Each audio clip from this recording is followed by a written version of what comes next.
নুন ওয়াল কলামি ওয়া মা ইয়াসতুরুন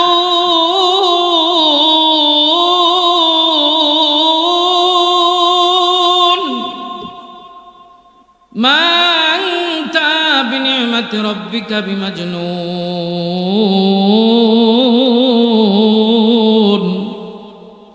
আল্লাহ রাব্বুল আলামিন ডাক দেয়া বলেন, রাসূল গো, আমি কলমের কসম করে বলতেছি, যে কলম দিয়ে আমি তাকদীর লিখছি, আমি মাওলায়ে কারীম ওই কলমের কসম করে বলতেছি, আমার নিয়ামতের কসম করে আমি আল্লাহ রাব্বুল আলামিন বলতেছি গো রাসূল, মা আনতা বিনি'মাতি রাব্বিকা বিমাজনুন, আমি আপনাকে পাগল বানাই, আমি আপনারে পাগল বানাই নাই। আপনি কষ্ট পান না নবী, আপনার কষ্টের কোনো কারণ নাই গো। আমি আপনার পাগল বানায় দুনিয়াতে পাঠাই না ও পয়গম্বর, আমি আপনারে সমস্ত নবীদের সর্দার বানায় দুনিয়ার ভিতরে পাঠাইছি। সুবহানাল্লাহ। সমস্ত নবীদের সর্দার বানায় পাঠাইছি, আপনি কষ্ট পাইন না নবী। আল্লাহর নবীকে পাগল বলেছে, কষ্ট পেয়েছে কে? আল্লাহ। আমার নবীকে পাগল বলেছে, আমার নবী যেই পরিমাণ না ব্যথা পাইছে তার চাইতে বেশি ব্যথা কে পেয়েছে? আমার মাওলায়ে কারীম। আল্লাহ রাব্বুল আলামিন বলেন, আমার রাসূলের চরিত্র নিয়া, আমার হাবিবের চরিত্র নিয়া তোমরা টানাটানি কইরো না। আমার হাবিব জন্মের আগে তার বাবারে হারায় ফেলছে, বাবা পায় না। জন্মের পরে মা ডাকার আগেই মা দুনিয়া থেকে বিদায় হয়ে গেছে। আল্লাহর নবী যখন তায়েফবাসীর কাছে চলে গেলেন, মনোযোগ দিয়া শুনবেন ও কলিজার আব্বা মা, দিলের কান দিয়া শুনবেন, অর্ধরানের আম্মা জানরা গো, অন্তর দিয়া শুনবেন। আজকে রাত হতে পারে জীবনের শেষ রাত, কালকে সকালবেলা ফজরের জামাত আদায় করতে কে পারবো কে পারবো না কোনো গ্যারান্টি আছে? ফজরের জামাত তো দূরের কথা, মাহফিল শেষ করে বাড়ি পর্যন্ত যাওয়ার গ্যারান্টিও নাই। কার হায়াত কত দূর পর্যন্ত দুনিয়ার কোনো মানুষ জানে না, দুনিয়ার কোনো মানুষ বলতে পারবে না। জীবনে বহুত খেলার সময় বাবা রে, জীবনে বহুত নোংরামো করার সময় পাইবা, কিন্তু যৌবন কালটা যদি তুমি নোংরামোর ভিতরে কাটায়া দাও, আল্লাহ রাব্বুল আলামিন বলেন তোমার বৃদ্ধকালের ইবাদত আমি মাওলার দরবারে কবুল হবে না। তুমি যৌবনকাল নষ্ট করবা আর মনে মনে চিন্তা করবা বয়স আরো হোক, বুড়া হই, তারপরে না হয় দাড়ি টাড়ি রাখা যাবে, তারপরে না হয় বয়ান শোনা যাবে, তারপরে না হয় ওয়াজের প্যান্ডেলে বসবো, তারপরে না হয় দিনের কথাবার্তা শুনবো। এরকম এরকম নয়। হায়াতের কোনো কি নাই, গ্যারান্টি নাই। আমার মরণের কত দিন বাকি আমি জানিলাম না গো, আল্লাহ মরণের কত দিন বাকি, আমার মরণের কত দিন বাকি আমি জানিলাম না গো, আল্লাহ মরণের কত দিন বাকি। আমার আজরাইল আসিয়া যখন হস্তে দিবে দড়ি, আমার আজরাইল আসিয়া যখন হস্তে দিবে দড়ি, তখন আমার প্রাণবাই করবে লুকালুকি, আল্লাহ মরণের কত দিন বাকি, আমার মরণের কত দিন বাকি আমি জানিলাম না গো, আল্লাহ মরণের কত দিন বাকি, আমার চোখের গেল জ্যোতি, কানের গেল কর্ণধ্বনি, দাঁত বরিল চুল পাকিল বয়স গেল ভাটি, আল্লাহ মরণের কত দিন বাকি, আমার মরণের কত দিন বাকি আমি জানিলাম না গো, আল্লাহ মরণের কত দিন বাকি। সবাই একটু জিকির করেন লা ইলাহা ইল্লাল্লাহ, জিকির করেন আর আগে আসেন, ফাঁকা জায়গাগুলো পূরণ করেন, এদিকে সরে আসেন, আগে আসেন, একটু কষ্ট করে ওঠেন, এই কেমন যেন একটা ফাঁক ফাঁক হয়ে আছে, বিচ্ছিরি লাগতেছে দেখতে। মজমা যত জুমে বসবো তত সুন্দর, মজমার সৌন্দর্য রক্ষা করাটাও একটা আদব, মজমার সৌন্দর্য রক্ষা করা এটা একটা আদব। লা ইলাহা ইল্লাল্লাহ, বসি একটু ভাই, উঠে বসি, লা ইলাহা ইল্লাল্লাহ। বাহিরের ভাই যারা আছি আমরা একটু আদবের সহিত ভিতরে চলে আসি, ঘোরাফেরা না করি, আদবের সহিত ভিতরে চলে আসি। লা ইলাহা ইল্লাল্লাহ।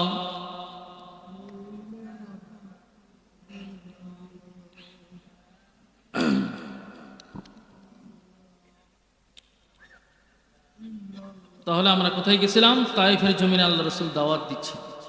আল্লাহ পাক ঘোষণা করে দিলেন, আল্লাহ রসুলকে যখন পাগল বলা হলো, আল্লাহ ঘোষণা করলেন আমার রসুল কি নয়, পাগল নয়, আমার রসুল সাধারণ কোনো মানুষ নয়, আমার রসুলকে আমি আখলাকে আজিম দান করছি। বলেন সুবহানাল্লাহ। আমার রসুল এরকম আখলাকওয়ালা ছিলেন, পৃথিবীর ভিতরে আজ পর্যন্ত কোনো মানুষ এরকম আসে নাই, দ্বিতীয় আসবেও না। কোন আখলাক আজিমওয়ালা মানুষ দ্বিতীয়বার আর আসবে না। আল্লাহ রসুল একমাত্র, এবং আল্লাহ রসুলের আগেও ছিল না, পরেও আসবে না। তায়েফের মানুষেরা যখন আমার নবীকে বললেন, আমার নবী বলে পাগল, আমার নবীকে পাগল বলার কারণে আল্লাহ রাব্বুল আলামিন ঘোষণা করলেন, মা আনতা বিনিআমাতি রাব্বিকা বিমাজনুন।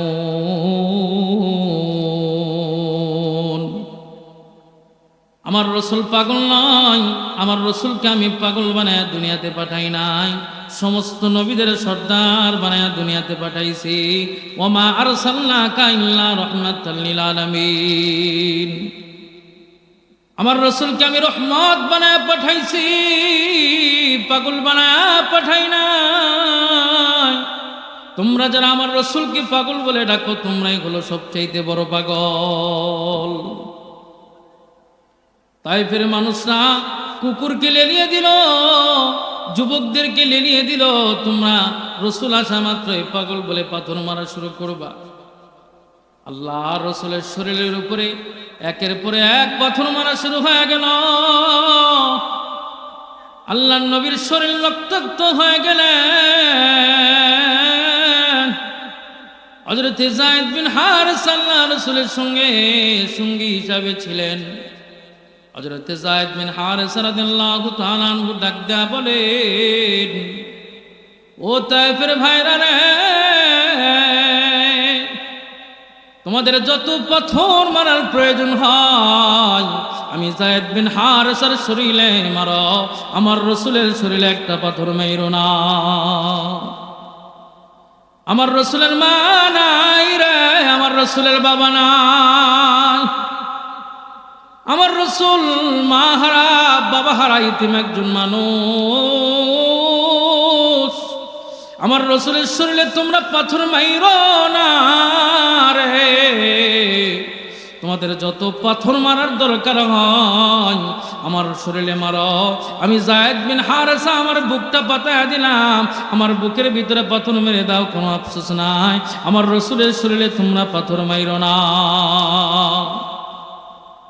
কিন্তু তায়েফের কুকুররা শুনলো না, তারা একের পরে এক পাথর আমার রসুলের গায়ে মারা শুরু করে দিল। মারতে মারতে আমার রসুলের শরীর রক্তাক্ত হয়ে গেল। রসুলের শরীরের রক্তগুলা যখন বেয়ে বেয়ে পড়তেছে, আসমান থেকে রব্বে করিম ডাক দেয়া বলেন, ও জিব্রাইল যাও, তাড়াতাড়ি যাও। তাফসীরুল বয়ানের ভিতরে আছেন, জিব্রাইলকে আল্লাহ পাক ডাক দেয়া বলেন, ও জিব্রাইল যাও, তাড়াতাড়ি যাও, আমার রসুলের রক্ত ঝরতেছে, এই রক্ত যদি কোনোদিন জমিনের উপরে পড়ে যায় রে, ওই জমিনে কোনোদিন আর সবুজ ঘাসপালা জন্ম নেবে না। আল্লাহর রসুলের রক্ত, এটা তো বড় পবিত্র রক্ত। এ রক্ত যদি জমিনের উপরে ঝরে পড়ে যায়, এই জমিন পুরে ভৎস হয়ে যাবে, জমিনে কোনোদিন আর সবুজ গাছপালা জন্ম নেবে না। জিব্রাইল তুমি তাড়াতাড়ি চলে যাও, আমার পয়গম্বরের রক্ত যেন জমিনের উপরে না পড়ে যায়। লৌহে মাহফুজ থেকে জিব্রাইল আলাইহিস সালাতু ওয়াস সালামকে হুকুম করা হয়েছে, জিব্রাইল আলাইহিস সালাতু ওয়াস সালাম কি আপনার আমার মতো দুর্বল না চালু মানুষ, চালু ফেরেশতা? হযরত জিব্রাইল আলাইহিস সালাতু ওয়াস সালামের ব্যাপারে আসছেন, আল্লাহ রাব্বুল আলামিন ওনাকে 600 নূরের পাখা দান করেছেন। কোন পাখা যদি উনি দুনিয়ার ভিতরে বিছায়া দিতেন, সমস্ত দুনিয়ার আসমানে সেলিং হয়ে যাইত। বলেন সুবহানাল্লাহ। একটা পাখা যদি হযরত জিব্রাইল আলাইহিস সালাতু ওয়াস সালাম দুনিয়ার আসমানে বিছায়া দিতেন, পুরা আসমান সেলিং হয়ে যাইত। এত বড় বড় 600 পাখা আল্লাহ রাব্বুল আলামিন তাকে দান করেছেন।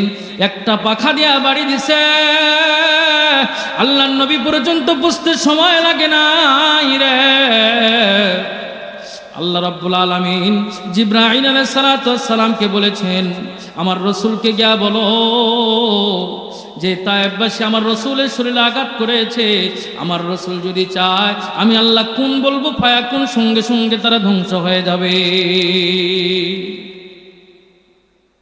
আল্লাহর রসুল যদি হুকুম করে, জাবালের ফেরেশতা ডাক দেয়া বলতেছেন, ইয়া রাসূলুল্লাহ, আল্লাহ রাব্বুল আলামিন হুকুম পাঠায় দিয়েছেন, আপনি যদি চান শুধু হুকুম করবেন, আপনি যদি চান এই তায়েব শুধু বদদোয়া করবেন।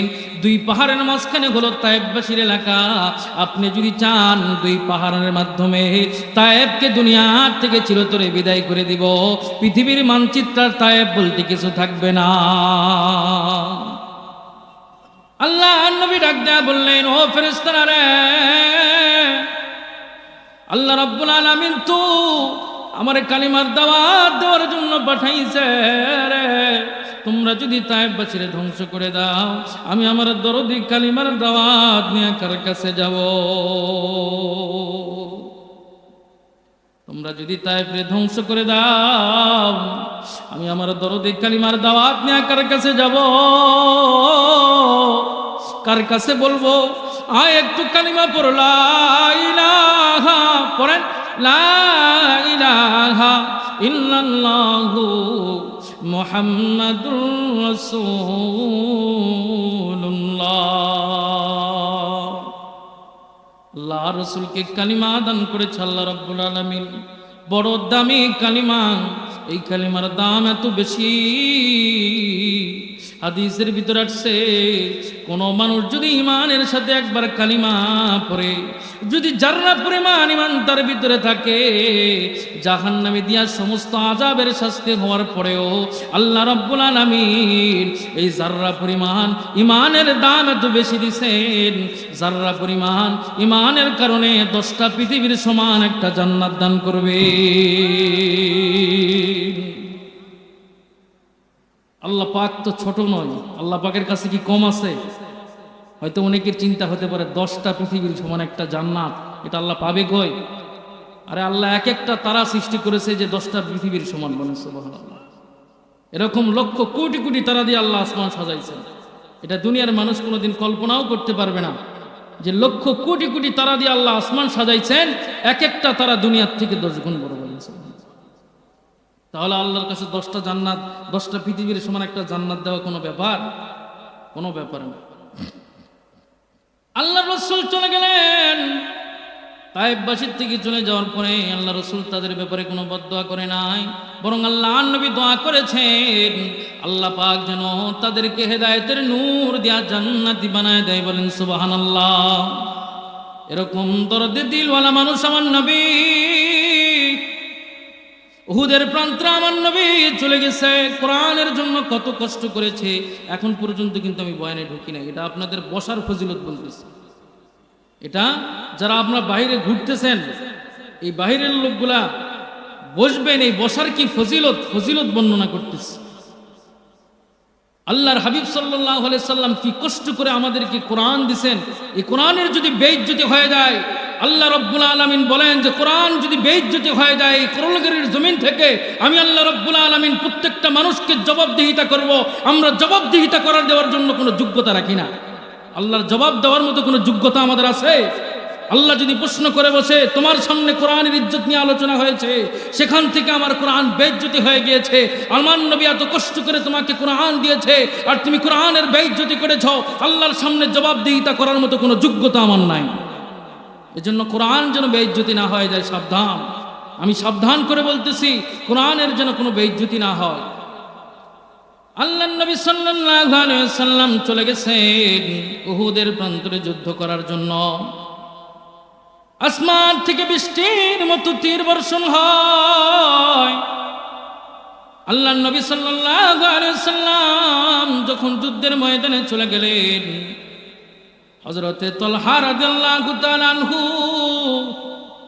আল্লাহর নবীকে যখন এই অবস্থার ভিতরে দেখলেন, হযরতে তালহা রাদিয়াল্লাহু তাআলা আনহু ডাক দেয়া বলেন, ফিদাকা উম্মি ওয়া আবি ইয়া রাসূলুল্লাহ। এ রাসূল, পয়গম্বর, হাবিবে মুহাম্মদ, আপনার উপরে আমার মা বাবা কুরবান হয়ে যাক। নাহরিদুনা নাহরিকা ইয়া রাসূলুল্লাহ। আমি তলহার সিনার সঙ্গে আপনার সিনাটা লাগায় দেন না গো রাসূল। আমি তলহার সিনার সঙ্গে আপনার সিনাটা লাগায় দেন, আপনি মাথাটা উঠান না পয়গম্বর। আসমান থেকে বৃষ্টির মতো তীর বর্ষণ হয়। আল্লাহ নবী, আপনার সিনাটা আমি তলহার সঙ্গে লাগায় দেন। যত তীর আছে গো আমি তলহার কলিজার মধ্যে লাগবে। পয়গম্বর, যতক্ষণ পর্যন্ত আমি তলহার শরীরে এক ফোঁটা রক্ত থাকবে, আমি পয়গম্বর আপনার শরীরে তীর লাগতে দেব না। আমি আপনার শরীরে তীর লাগতে দেব না গো পয়গম্বর। কি পরিমাণ মহব্বত করেছে হযরতে তালহা রাদিয়াল্লাহু তাআলা আনহু আল্লাহর নবীকে। সাহাবায়ে কেরাম কি পরিমাণ মহব্বত করেছে আল্লাহর নবীকে। আল্লাহর নবী কি পরিমাণ মুজাহাদা করেছেন আমাদের পর্যন্ত দিনকে পৌঁছায় দেওয়ার জন্য।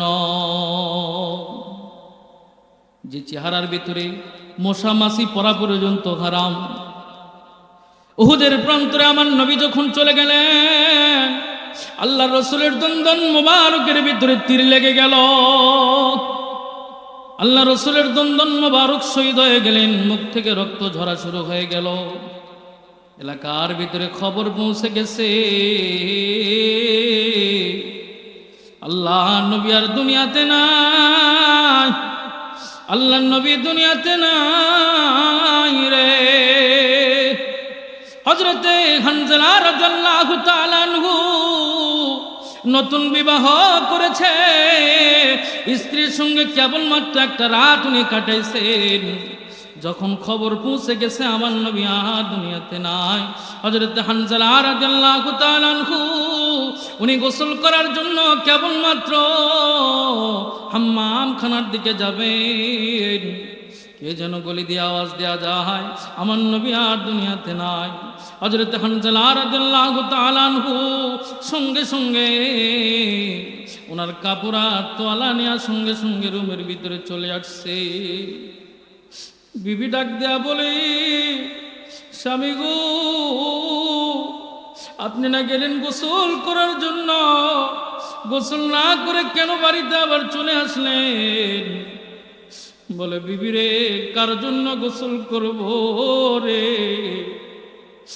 আমার নবী তো দুনিয়াতে নাই, আমি কেমন করে গোসল করে নিজে পবিত্র হই? কার জন্য গোসল দিব রে বিবি? আমার নবী দুনিয়াতে নাই, আমি ওদের প্রান্তরে যাইতে পারি না। হযরত হানজালা গোসল না করে ওদের প্রান্তরে দৌড় দিয়া দিচ্ছে। হযরত হানজালা উহুদের প্রান্তে গিয়া শহীদ হয়ে গেছে, ফরজ গোসল করার মতো সময় হয় নাই।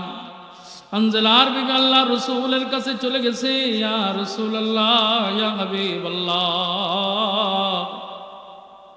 হানজালাকে দেখছেন, আল্লাহর নবী বলে, হানজালা তো নতুন বিবাহ করেছে, কেবল তো ওনার বিবির কাছে ওনার থাকার কথা। বিবি ডাক দেয়া বলে, কে জন্মদিনান গলিতে বলতেছিল আল্লাহ নবী দুনিয়াতে নাই, আপনার হানজালা গোসল করতে পারে নাই, ফরজ গোসল বাতি রেখে সে আপনার খবর শোনার সঙ্গে সঙ্গে উহুদের প্রান্তে চলে এসেছে। খবর নিয়ে দেখা গেল হানজালা শহীদ হয়ে গেছে।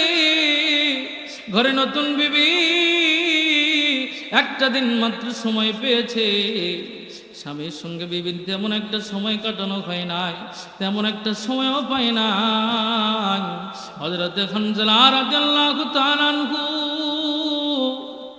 যখন শহীদ হয়ে গেলেন, ওনার বিবি ডাক দেয়া বলতেছেন, ইয়া রাসূলুল্লাহ, ইয়া হাবিবাল্লাহ, আপনার হানজালা তো ফরজ গোসল তার উপরে হয়ে গেছে, সে তো গোসল ফরজ ওয়ালা মানুষ, তার লাশটা খুঁজে একটু গোসলের ব্যবস্থাপনা করে। আল্লাহ নবী বললেন, আমার হানজালাকে দুনিয়াতে গোসল দেওয়ার কোনো দরকার নাই, আল্লাহ রাব্বুল আলামিন ফেরেশতার মাধ্যমে জান্নাতের ভিতরে তার গোসলের ব্যবস্থা করে দিয়েছি। নবী আশিক ছিলেন সাহাবা ইকরামরাও নবীর আশিক ছিলেন। বড় কষ্ট করে আল্লাহ নবী আপনার আমার পর্যন্ত দিন পৌঁছায় দিছে। আল্লাহ নবী চেহারার উপরে জখম খেয়েছে, অথচ যেই নবীর চেহারার দিকে তাকাইলে খাট্টা দিলওয়ালা কাফেররা পর্যন্ত মুমিন আর মুসলমান হয়ে গেছে। জব হুসন থা উনকি জলওয়ানামা,